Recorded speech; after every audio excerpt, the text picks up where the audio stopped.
Greetings everybody, my name is Tommy the Keyblade Master and welcome to my channel. Now a few weeks ago I reviewed the original N64 version of Mario Tennis and I gave it a good recommendation. It is a fun arcade game with the Mario character slapped in it. If my one complaint for that game could be summed up to say that it has the Mario character slapped into it. It uses them well, but there's nothing in it that screams a Mario game. Mario Tennis for the GameCube, however, has a whole bunch of Mario just oozing all over it. We're talking about each character's having their own themed inspired weapons that they can use on the court. We're talking about gimmick courts, a whole bunch of them, and it really makes Mario Tennis feel like a one-of-a-kind tennis game, more so than the original N64 version of it, and it's definitely a worthy enough game for us to check out. Let's just see how well it's held up over all these years. Alright, the presentation in this game has really no story. Outside of a little clip at the very beginning of the game that shows Wario and Waluigi teaming up with Bowser to cause some hijinks for Mario and Luigi at the tennis courts, there is no story. Each character does have their own ending if you play a singles match tournament, and it does show off some of that character's personality, and a lot of these little clips are clever. Getting through the menus and selecting which characters you want and which tournament you want is pretty easy. I don't have the problem I have with Mario Strikers here, where I get to select one character and then I have to play through this huge mode as just that character. Here each tournament is short, takes about 5 to 20 minutes to beat a tournament with a character. In order to move on to a flower cup with Mario, for example, you have to beat a mushroom cup with them, and that does not carry over to Peach. You'll have to beat the mushroom cup again with Peach in order to unlock the flower cup for her. However, selecting her does not automatically delete your progress towards Mario, and there are 3 save files that you can have per game, so you can be carrying on 3 different characters at once.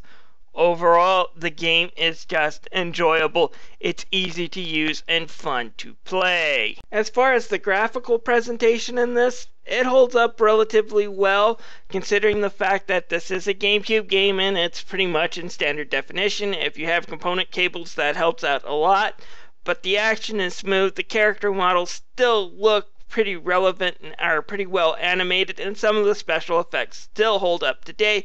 Kind of impressive considering how this is a decade-old game. All this game needs is an HD upgrade, and I think it would be able to hang out with modern Mario games just fine. The music is also pretty good, as well as the sound effects for the tennis balls hitting back and forth. As far as the voice acting, well, it's a voice acting in a Mario game. In small doses, it's not bad, but it can get annoying after a while.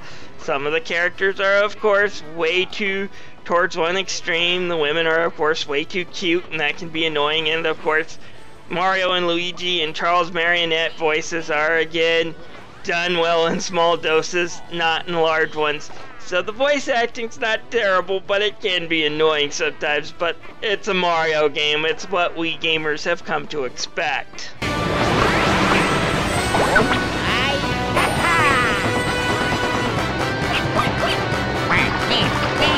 Alright, let's start talking about what makes Mario Tennis one of my favorite tennis video games, and that it's got the Mario themes just slattered all over it, not just in the characters or the designs, but in the way the game is played. It feels just very Mario. Now, I've already went into the presentation of the game. It's just easy to back in and out of tournaments. They don't take forever. You don't ever feel stuck playing through some of the harder modes, and that is a plus. But what makes Mario Tennis different is what it does to the tennis gameplay, but at the same time you can still call it tennis.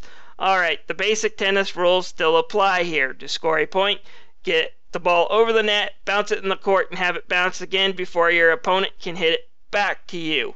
And that second bounce is very important. I'll explain why in a minute. And of course the controls are still the same. A and B control your backhand, and then pressing them in a certain combination will determine if you want to do a trick shot. But what makes Mario Tennis so special is the power shots. Holding the R button and then pressing the A button will allow you to do these moves, and each character has different shots and different animations.